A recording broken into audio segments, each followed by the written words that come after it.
سلام عليك صلوات الله عليك صل يا ربي على أحمد النبي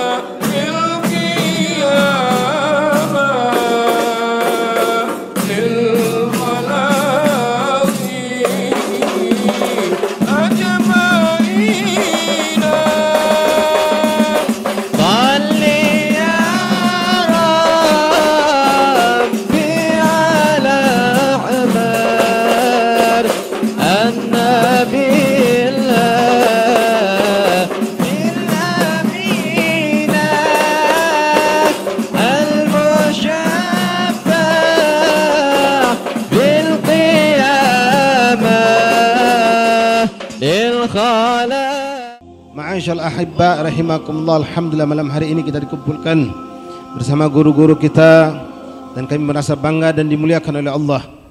Hadir di majlis zikir yang luar biasa, nikmat diberikan Allah. Duduk di masjid yang penuh dengan keberkahan. Duduk dengan magam seorang waliullah, bahkan di sekitar beliau bukan hanya beliau waliullah, tapi banyak lagi dari anak keturunan beliau yang insyaallah pun mencapai derajat kewalian.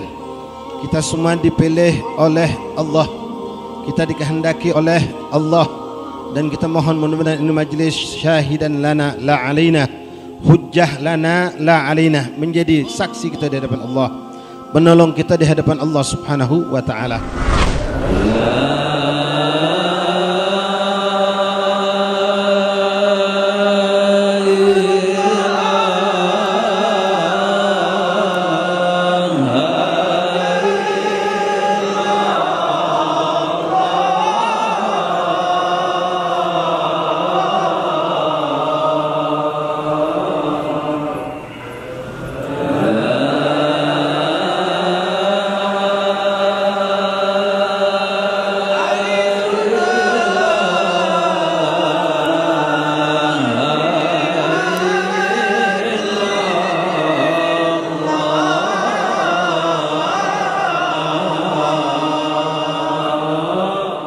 Ikhwani rahimakumullah, alhamdulillah, kalimat la ilaha illallah pun kata ulama adalah kalimat zikir yang paling bisa mendekatkan kita kepada Allah Subhanahu wa taala, dan yang paling pula bisa dilakukan dengan penuh keikhlasan.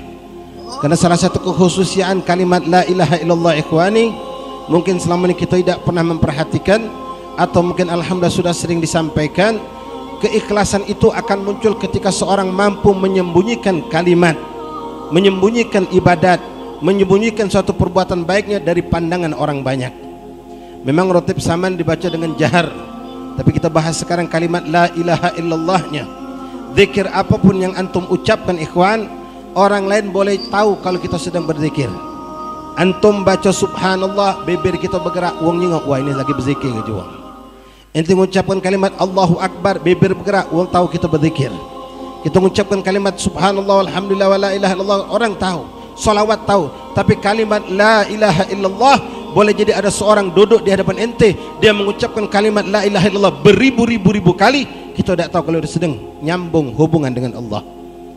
Karena orang ucap la ilaha illallah, ini salah satu kelebihan la ilaha illallah, ikhwani. Kita mengucap la ilaha illallah, bibir kita boleh jadi tidak bergerak. Sehingga di situ adalah kalimat keikhlasan. Kadang-kadang disebut la ilaha sebagai kalimatul ikhlas, kalimat yang kita ucapkan mentauhidkan Allah dengan benar-benar mengucapkan mengagungkan Allah. Mudah-mudahan ikhwan rahimakumullah, dengan kita insyaallah belajar dan belajar terus, terutama belajar ilmu tauhid dengan guru yang memang insyaallah mampu mengajar kita ilmu tauhid, kita bukan sekedar mampu melapaskan kalimat la ilaha illallah, tapi mengenal makna hakikat la ilaha illallah.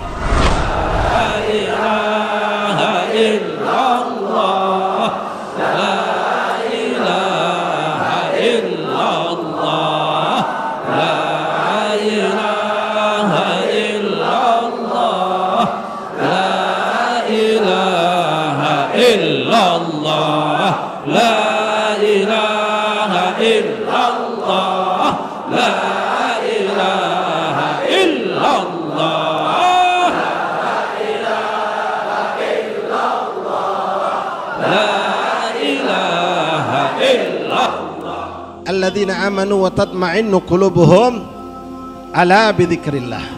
Rotib sudah kita baca, zikir sudah kita baca. Sekarang yang jadi pertanyaan di belakang ini, sudahkan hati kita mutmain dengan zikir yang kita baca?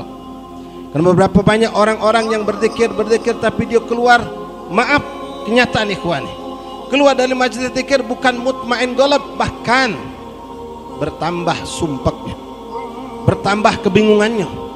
Bahkan naudzubillah, ada pula orang yang hatinya menjadi kotor. Tentu bukan salah zikir, wallahi ikhwani. Tak ada zikir itu salah sama sekali. Tak ada pula ulama, guru-guru kita ngajarkan zikir yang salah. Tapi kalau memang itu terjadi pada diri saya atau antum sekalian, keluar dari majelis sumpah nambah, itu salah pada diri kita. Kenapa salah? Karena kita tidak mempersiapkan diri kita untuk menghadap Allah dengan zikir tersebut.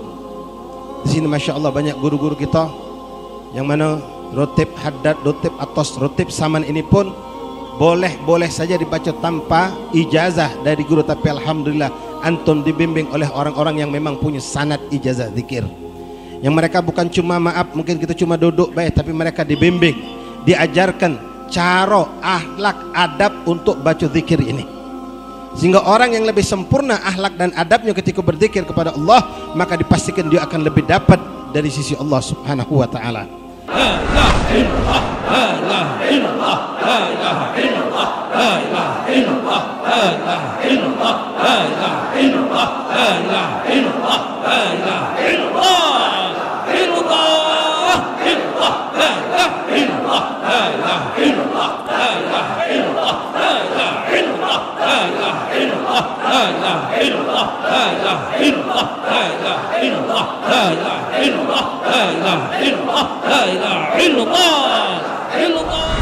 Ada wong pernah melok rotib saman, dia tidak pernah, maaf, ini memang wong yang bukan ahli zikir, pejabat kebetulan duduk karena ada misi, duduk di rotib saman. Ustaz Syafi'i nyingok kita berzikir dengan la ilaha illallah, la ilaha illallah. Ngapa wong ini dia? Dianggapnya, maaf, kita ni dianggapnya agak mak mano tak kita ni. Nah ini maaf, sudah disifatkan oleh Rasulullah. Orang munafik seperti itu kata Rasulullah. Nabi dalam sebuah hadis mengatakan, berzikirlah kamu, sebutlah nama Allah sampai uang munafik akan ngatakan kamu itu gila. Sampai itu. Kalau ada orang lihat macam ngintik, nyingok atau lewat streaming nyingok, ngapa itu sampai goyang-goyang macam itu? Gila apa? Nah ini uang munafik. Dan kamu jangan pedulikan kata Rasulullah. Teruskan. Thariqah itu macam-macam ikhwani. Ada berzikir dengan cara tegak sambil nunduk, ada yang goyang ke kanan, ada goyang ke kiri. Tapi ini semua maaf, hakikat aslinya bukan dibuat-buat, tapi dia muncul asli. Kalau kita ni maaf, biasa tahlil biasa bergoyang kita, la ilaha illallah, bergoyang melo ayunan irama bacaan kita. Hakikat asli gerakan ini namanya wajid dalam istilahnya. Wajid ini bukan dibikin-bikin, tapi asli muncul karena gerakan dari hati orang yang hidup zikir kepada Allah, bergoyang dan dia tanpa sadar. Makanya sampai dikatakan orang-orang ahli sufi yang hebat zikir itu kadang-kadang dikatakan juga mereka itu sakran. Kita mengenal ya ikhwan, ada namanya wirid sakran, aqidatus sakran.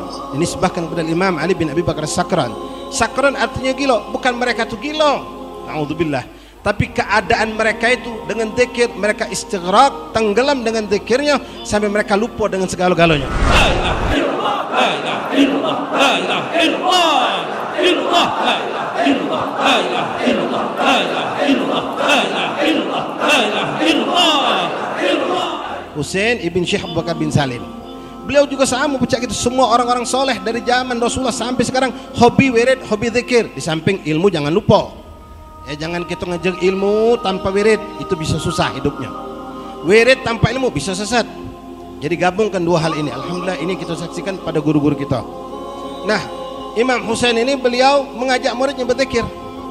Beliau perhatikan kalau sudah berzikir tuh goyang enggak loh. Tapi beliau tahu ada yang goyang, memang goyang itu dari hakikat gerakan dari zikir, terbawa oleh keadaan zikir yang khusyuk. Ada yang goyang cuma bergoyang baik. Akhirnya besoknya dia ngomong, kamu ini kalau wirid jangan banyak bergoyang. Mantap, hati kamu mantap kan? Pada beliau tahu orang boleh jadi berzikir itu goyang kalau memang bawaan dari hatinya yang hadir dengan zikir tadi. Sampai diancam oleh beliau, kata Imam Husain bin Syu'bah bin Salim, mulai besok kalau ada yang berzikir goyang, ku ketok pakai tongkat aja beliau. Ku ketok pakai tongkat. Mulai zikir. Subhanallah, pas zikir mantap galau. Kata yang bergoyang, cuma sikok Ustaz menggoyang. Pas jenggotnya sikok tetap bergoyang. Nah, kau izin ke tetap bergoyang katanya. Kau memang goyang asli dari zikir. Kalau yang lain cuma melok bergoyangnya baik. Nah ini. Jadi kita goyang boleh, tapi jangan sampai kita goyang tadi gawaan sampai hanyut itu baik tanpa hati kita ingat sama Allah. Datang beberapa orang pemuda kepada Imam Abdullah bin Ali Al-Haddad, sahibur Ratib Haddad. Mereka mengeluh, ya Imam, kami ini sering berzikir, tapi kami sadari zikir kami sebatas lisan, hati kami tidak ikut berzikir. Imam Haddad yang memang seorang murabbi, beliau tidak mengatakan percuma baik kamu, tidak. Ya, beliau mengatakan usykur rabbakum, syukurlah kamu kepada Allah yang masih menjadikan salah satu anggota tubuh kamu untuk berzikir kepada Allah Subhanahu wa taala.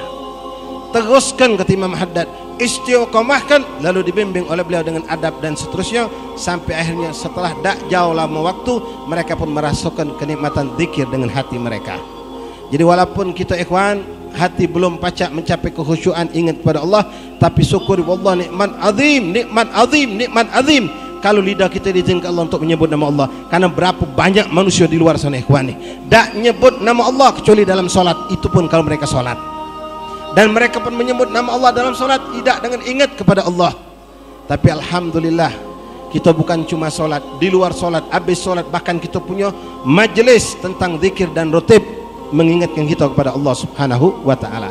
Nah, faktor yang pengen ini sampaikan kepada ikhwan sekalian, mengingat yang kita gunakan zikir ini adalah lisan, lidah, mulut kita. Maka ulama dari Rasulullah jelas yang pertama mengingatkan ini, sampai kepada ulama sampai yang hidup saat ini selalu mengingatkan Allah, Allah jaga mulut kamu.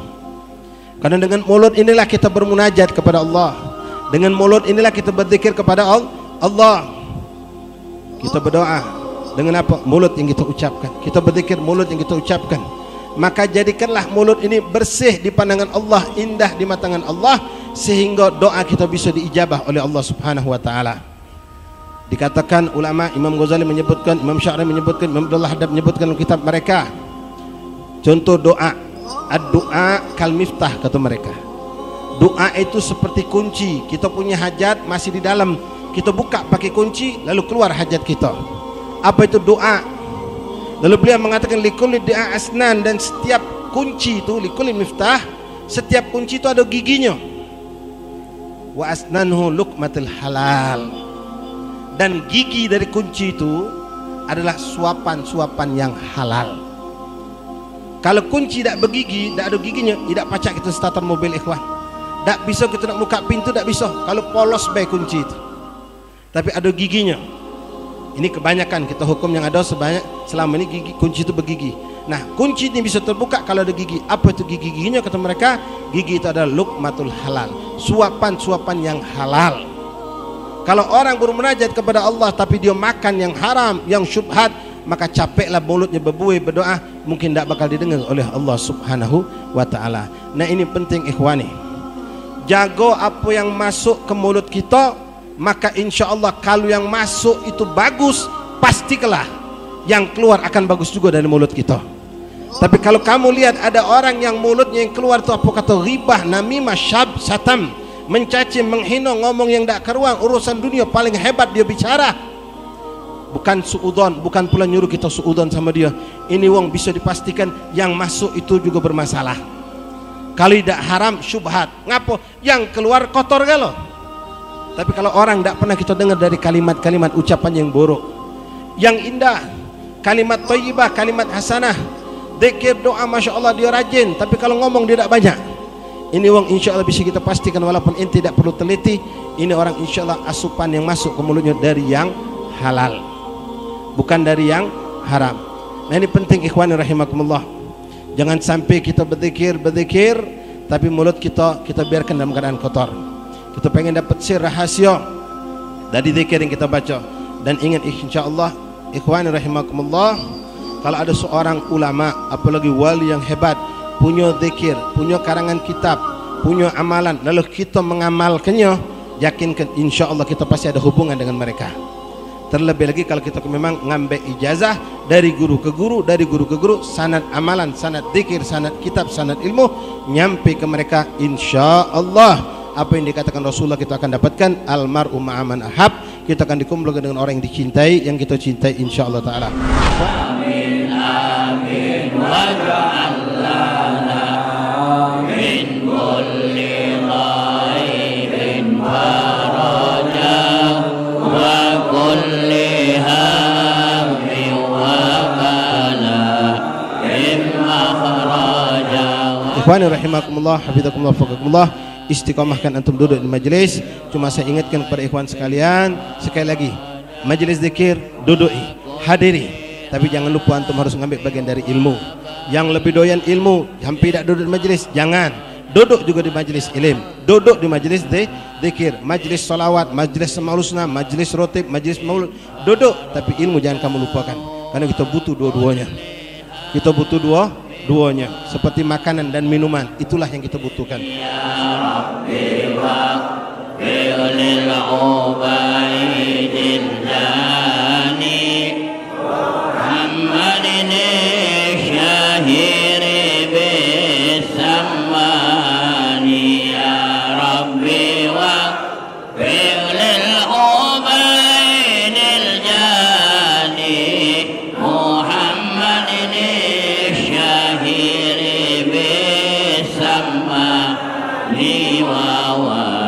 ووالديه وكذا الأشياخ وكل من أضحى له مواخي ومن له في سلكه قد انتظم في حق من فيك له أضحى قدم. ثم الصلاة والسلام أبدا على النبي الهاشمي أحمد.